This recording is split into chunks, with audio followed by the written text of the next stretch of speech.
નમસ્તે મિત્રો, ટાટ એચએસનું આજે લેવાયેલું પેપર છે એનું સોલ્યુશન છે અને મને આશા છે કે તમારું આજનું પેપર છે એ સારું ગયું હશે અને આ પેપરમાં જો કોઈ વિસંગતતા હોય તો મને તમે કમેન્ટ કરીને જણાવશો।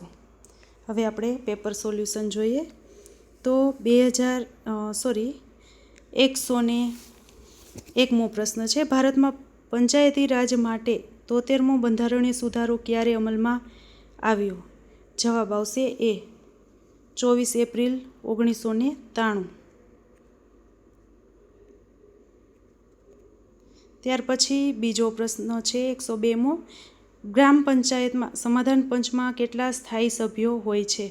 જવાબ આવશે ડી 1। ત્યાર પછી 103મો પ્રશ્ન છે, પંચાયતોની ચૂંટણીનું સંચાલન કોણ કરે છે? જવાબ આવશે બી રાજ્ય ચૂંટણી પંચ। ત્યાર પછી 104મો પ્રશ્ન છે, બે પેઢી વચ્ચે અંદાજે કેટલા વર્ષનું અંતર હોય છે? જવાબ આવશે બી 20 વર્ષ। ત્યાર પછી 105મો પ્રશ્ન છે, એડ્સની સમસ્યામાં ભારત વિશ્વમાં કેટલામું સ્થાન ધરાવે છે? જવાબ આવશે સી 3।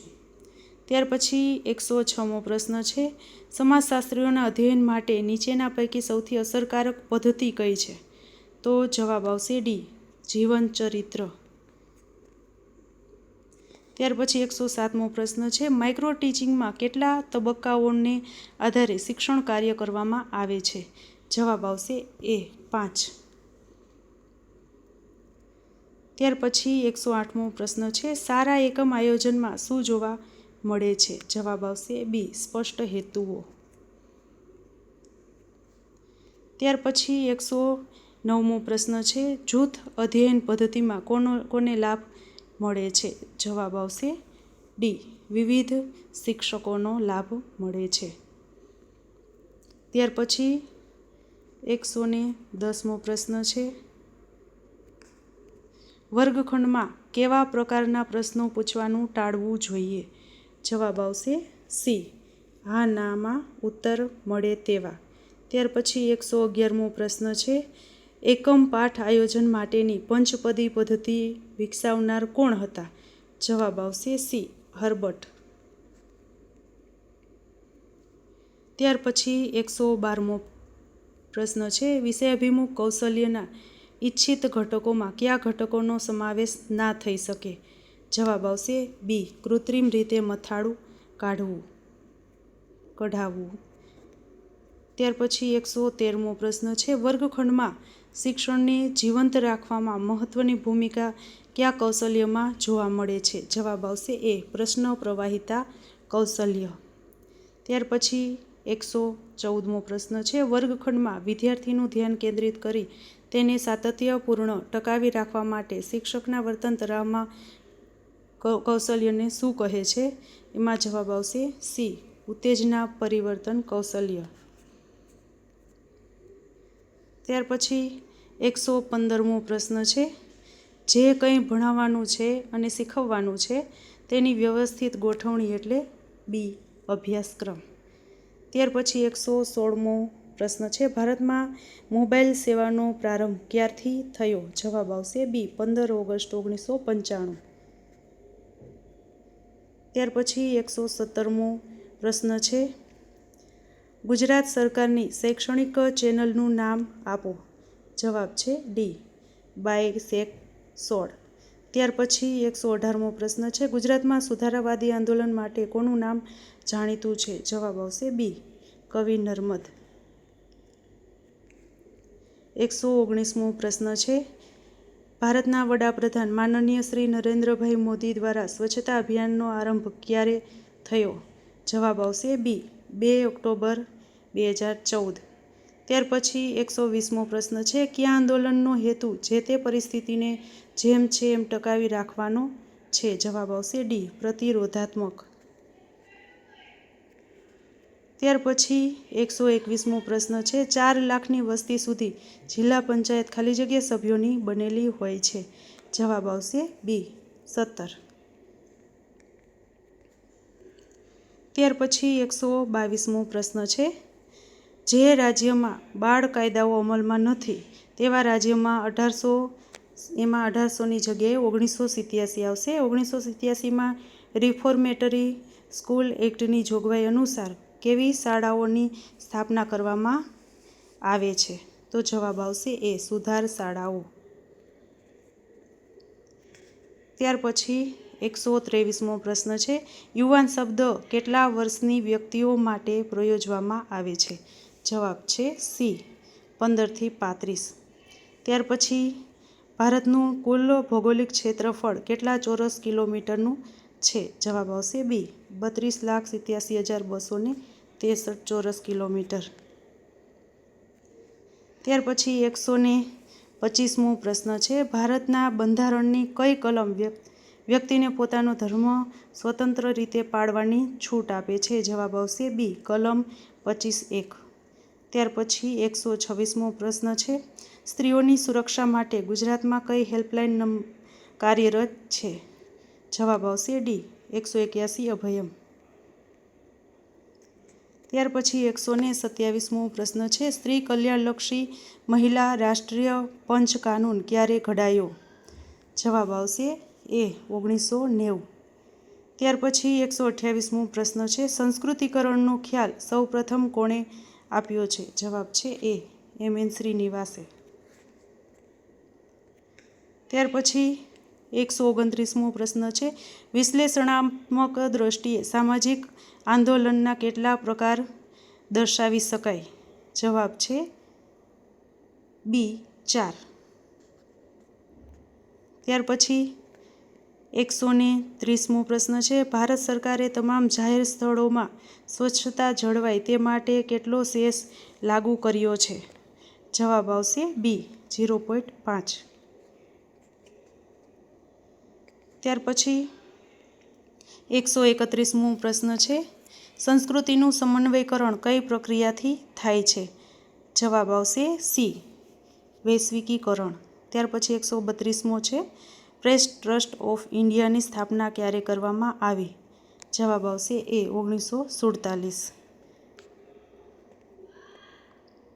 પછી 133મો પ્રશ્ન છે, સામુદાયિક વિકાસ કાર્યક્રમ કઈ સાલમાં અમલમાં આવ્યો? જવાબ છે 1952. ત્યાર પછી 134મો પ્રશ્ન છે, બાળ અદાલતની સ્થાપના સૌ પ્રથમ ક્યાં કરવામાં આવી હતી? જવાબ છે ડી, કલકત્તા. ત્યાર પછી 135મો પ્રશ્ન છે, કોના મતે સ્ત્રી અને પુરુષના શક્તિ, રસ અને અભિરુચિના તફાવતોને તેમના જૈવિક તફાવતો સાથે કોઈ સંબંધ નથી? જવાબ આવશે એ, સીવાર્ડ. ત્યાર પછી 136મો પ્રશ્ન છે, ડેન્જરસ ડ્રગ્સ એક્ટ ક્યારે ઘડવામાં આવ્યું? જવાબ છે બી, 1930. ત્યાર પછી 137મો પ્રશ્ન છે, ભારતમાં દૂરદર્શનનો પ્રારંભ ક્યારે થયો? જવાબ આવશે એ, 15 સપ્ટેમ્બર 1959. ત્યાર પછી 138મો પ્રશ્ન છે, 5મી પંચવર્ષીય યોજના ક્યારે અમલમાં આવી? જવાબ આવશે એ, 1974 થી 1978. ત્યાર પછી 139મો પ્રશ્ન છે, કારોબારી સમિતિ કેટલા સભ્યોની બનેલી હોય છે? જવાબ આવશે એ, 5. ત્યાર પછી 140મો પ્રશ્ન છે, આદિમ જાતિઓના વસ્તી પ્રમાણના 2 ભાગ કોણે દર્શાવ્યા છે? જવાબ આવશે સી, ડૉક્ટર બ્રિજરાજ ચૌહાણ.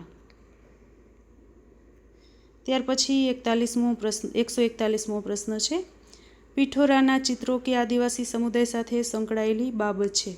જવાબ છે બી, રાઠવા. ત્યાર પછી 142મો પ્રશ્ન છે, ઈસવીસન કયા વર્ષે બક્ષી પંચે પોતાના અહેવાલો ગુજરાત સરકારને સુપરત કર્યા? જવાબ આવશે સી, ઈસવીસન 1976. ત્યાર પછી 143મો પ્રશ્ન છે, ચિરંજીવી યોજના કયા પ્રકારની યોજના છે? જવાબ છે આરોગ્ય. ત્યાર પછી 144મો પ્રશ્ન છે, કામના સ્થળે સ્ત્રીઓની જાતીય સતામણી અટકાયત કાનૂન ક્યારે ઘડાયો? જવાબ આવશે ડી, 2013. ત્યાર પછી 145મો પ્રશ્ન છે, કોના મતે ભારતીય સમાજમાં 1990ના દાયકા પછી ક્રાંતિકારી પરિવર્તન આવ્યું છે? જવાબ આવશે બી, યોગેન્દ્ર સિંહ. ત્યાર પછી 146મો પ્રશ્ન છે, સંસ્કૃતિના કેટલા લક્ષણો છે? જવાબ છે સી, 6.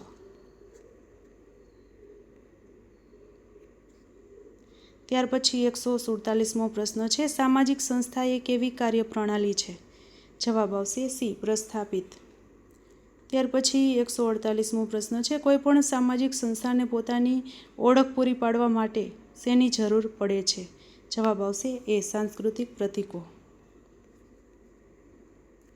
ત્યાર પછી 149મો પ્રશ્ન છે, ભારતના આદિવાસી સમાજમાં કઈ જાતિઓનો માતૃસત્તા કુટુંબ સંસ્થા જોવા મળે છે? જવાબ આવશે એ, ખાસી. ત્યાર પછી 150મો પ્રશ્ન છે, મૃદાવરણના ઉપરના સ્તરને શું કહેવામાં આવે છે? જવાબ આવશે ડી, હ્યુમસ. ત્યાર પછી 151મો પ્રશ્ન છે, સામાજિક વિજ્ઞાન તરીકે સમાજશાસ્ત્રમાં નીચેનામાંથી શું ખૂબ જ જરૂરી છે? જવાબ આવશે એ, વૈજ્ઞાનિક વલણ. ત્યાર પછી 152મો પ્રશ્ન છે, નીચેનામાંથી ઔપચારિક સામાજિક ધોરણ કયું છે? જવાબ આવશે કાયદો. ત્યાર પછી 153મો પ્રશ્ન છે, નીચેનામાંથી કઈ સામાજિક પ્રક્રિયા નથી? જવાબ આવશે ડી, સામાજિક રચના. ત્યાર પછી 154મો પ્રશ્ન છે, જ્ઞાતિના સ્તરીકરણનો રચનાત્મક સિદ્ધાંત કોણે આપ્યો છે? જવાબ આવશે ડી, લુઈસ ડ્યુમોન્ટ. ત્યાર પછી 155મો પ્રશ્ન છે, દાસ કેપિટલ પુસ્તકના લેખક કોણ છે? જવાબ છે કાર્લ માર્ક્સ. ત્યાર પછી 156મો પ્રશ્ન છે, જ્ઞાતિ હિન્દુ સમાજની કઈ વ્યવસ્થામાંથી ઉતરી આવી છે? જવાબ આવશે સી, વર્ણ વ્યવસ્થામાંથી. 157મો પ્રશ્ન છે, નાના સમુદાયોમાં મુખ્યત્વે કેવું નિયંત્રણ જોવા મળે છે? જવાબ આવશે એ, અનૌપચારિક. ત્યાર પછી 158માં જોઈએ તો માનવ સમાજ અને શરીર રચનાની તુલના કોણે કરી છે? જવાબ આવશે સી, હર્બર્ટ સ્પેન્સર. ત્યાર પછી 159મો પ્રશ્ન છે, સામાજિક વ્યવસ્થા બનવા માટે કેટલા સામાજિક એકમોના ભાગોનું જોડાણ હોવું આવશ્યક છે? જવાબ આવશે એ, 2 થી વધુ. ત્યાર પછી 160મો પ્રશ્ન છે, આંતરિક તણાવ અને સંઘર્ષનો નિકાલ કઈ સંસ્થા દ્વારા થાય છે? જવાબ છે બી, કુટુંબ સંસ્થા. ત્યાર પછી 161મો પ્રશ્ન છે, સામાજિક વિજ્ઞાન વિષયમાં કથન ચર્ચા કરવાથી જે ફાયદા થાય છે એમાં નીચે આપેલ કઈ બાબત લાગુ પડતી નથી? જવાબ આવશે ડી, સતત બોલવાની જરૂર પડતી નથી. ત્યાર પછી 162મો પ્રશ્ન છે, સમાજશાસ્ત્રના સારા પ્રશ્નપત્રો માટે નીચેનામાંથી કઈ બાબત ખૂબ મહત્વની છે? જવાબ છે બી, બ્લુપ્રિન્ટ.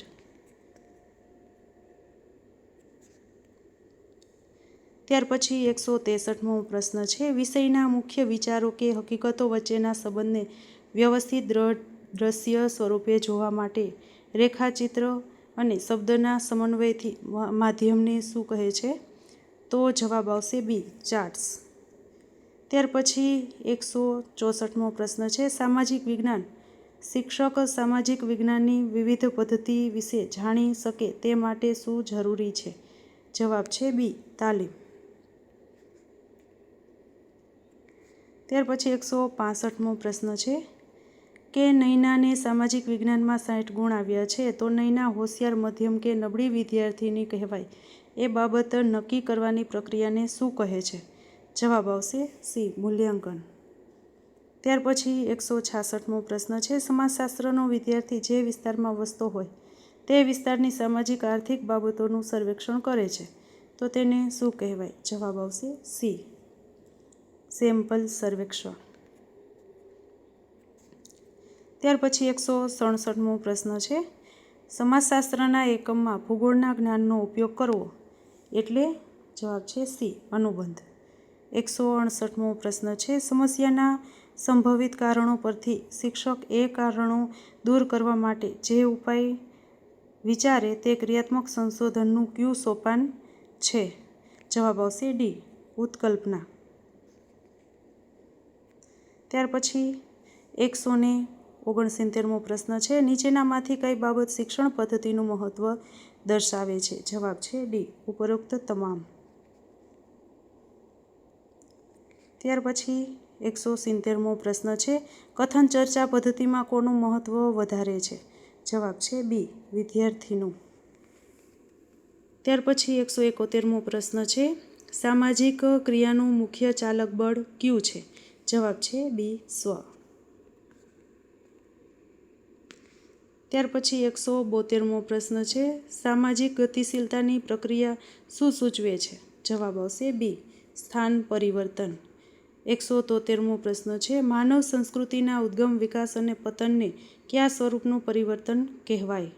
જવાબ આવશે એ, ચક્રીય સ્વરૂપનું પરિવર્તન. 174મો પ્રશ્ન છે. વિશ્વની તમામ સંસ્કૃતિઓમાં સામાજિકીકરણનું પાયાનું કામ કોણ કરે છે? જવાબ આવશે બી, કુટુંબ. ત્યાર પછી 175મો પ્રશ્ન છે. દક્ષિણ ભારતના નાયર લોકોમાં કેવા પ્રકારનું કુટુંબ જોવા મળતું નથી? જવાબ આવશે સી, પિતૃસત્તાક. ત્યાર પછી 176મો પ્રશ્ન છે. નવું જ્ઞાન મેળવવાનો પદ્ધતિસરનો અભ્યાસ એટલે?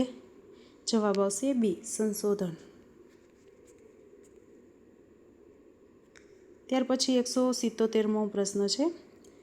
કોના મતે મુલાકાત માર્ગદર્શિકા એ જોઈતી માહિતીના પ્રકારની રૂપરેખા સૂચવતી માર્ગદર્શિકા છે? જવાબ આવશે ડી, ડેનિસ અને સ્ટીફન.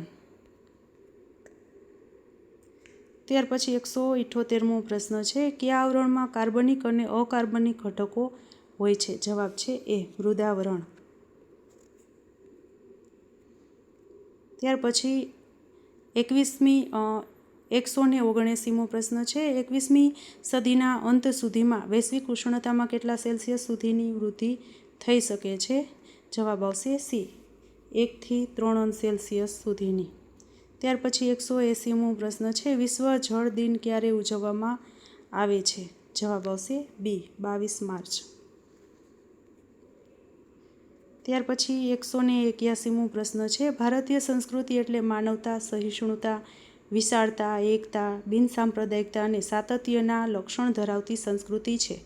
આ વ્યાખ્યા કોની છે? જવાબ છે સી, ભૂપેન્દ્ર બ્રહ્મભટ્ટની. ત્યાર પછી 182મો પ્રશ્ન છે. આદિવાસી સંસ્કૃતિનું લક્ષણ નીચેનામાંથી કયું છે? જવાબ આવશે ડી, ઉપરોક્ત તમામ. ત્યાર પછી 183મો પ્રશ્ન છે. જૈન સમુદાયનું ધાર્મિક પુસ્તક કયું છે? જવાબ આવશે ડી, કલ્પસૂત્ર. ત્યાર પછી 184મો પ્રશ્ન છે. 2011ની વસ્તી ગણતરી પ્રમાણે અનુસૂચિત જાતિનું સૌથી વધુ પ્રમાણ ભારતમાં કયા રાજ્યમાં છે? જવાબ આવશે એ, પંજાબમાં.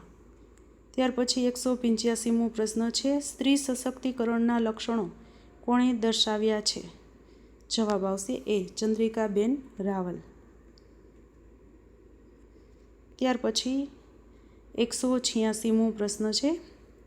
જૂથ અને ઉપજૂથનો ખ્યાલ કેવા પ્રકારનો છે? જવાબ આવશે બી, સાપેક્ષ.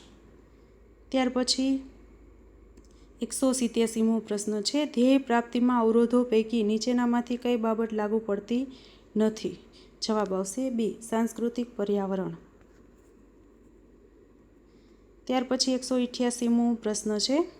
શિક્ષક તરીકે નોકરી મેળવવા માટે પરીક્ષા આપતા ઉમેદવારોએ કેવા પ્રકારની આંતરક્રિયાનું ઉદાહરણ છે? જવાબ આવશે ડી, પરોક્ષ સ્પર્ધા. ત્યાર પછી 189મો પ્રશ્ન છે. એક દિશામાં કદી ઉપર જતું અને કદી નીચે જતું પરંતુ એકંદરે વિકાસ કરાવતું પરિવર્તન એટલે કેવું પરિવર્તન? જવાબ આવશે સી, આરોહ અવરોહ સ્વરૂપનું પરિવર્તન. ત્યાર પછી 190મો પ્રશ્ન છે. કોના મતે સમાજના સભ્ય તરીકે મનુષ્યે મેળવેલા જ્ઞાન, માન્યતા, કલા, કાયદા, કાનૂન, નીતિ નિયમો, રીત રિવાજો અને અન્ય સર્વ શક્તિઓ અને ટેવોનો બનેલો સમગ્ર સંકુલ એટલે સંસ્કૃતિ જવાબ છે બી ટાઈલર. ત્યાર પછી 191મો પ્રશ્ન છે, શાળા બાળકોમાં કઈ પ્રેરણા જાગૃત કરે છે? જવાબ છે એ સીધી પ્રેરણા. ત્યાર પછી 192મો પ્રશ્ન છે, વિચારો, માન્યતાઓ અને ધોરણોના સમૂહને શું કહેવાય છે?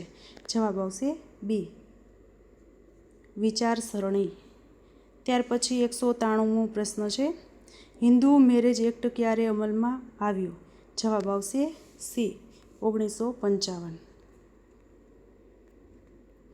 ત્યાર પછી 194મો પ્રશ્ન છે, ખાલી જગ્યાના અહેવાલ અનુસાર પ્રત્યેક 10 વર્ષમાં 9.6% દરથી બરફની ચાદર પીગળશે. જવાબ આવશે બી WWF. ત્યાર પછી 195મો પ્રશ્ન છે, લેન્ડિસ પર્યાવરણના કેટલા પ્રકાર દર્શાવે છે? જવાબ આવશે એ 3. ત્યાર પછી 196મો પ્રશ્ન છે, માનવ સમાજનો આજ સુધીનો ઇતિહાસ વર્ગ સંઘર્ષનો ઇતિહાસ છે. આવું કાર્લ માર્ક્સ કયા પુસ્તકમાં લખ્યું છે? જવાબ આવશે એ કોમ્યુનિસ્ટ મેનિફેસ્ટો. ત્યાર પછી 197મો પ્રશ્ન છે, સમાજની કેવી વ્યવસ્થાને કારણે સભ્યો વચ્ચે સંપર્ક અને સમાજમાં સ્થિરતા જોવા મળે છે? જવાબ આવશે એ ધોરણાત્મક. ત્યાર પછી 198મો પ્રશ્ન છે, નીચેનામાંથી કયું અર્પિત દરજ્જાનું ઉદાહરણ છે? જવાબ આવશે સી સ્ત્રી કે પુરુષ. ત્યાર પછી 199મો પ્રશ્ન છે, કઈ વ્યવસ્થા દ્વારા સમાજમાં અનુકૂલન સધાય છે? જવાબ છે બી આર્થિક સંસ્થા.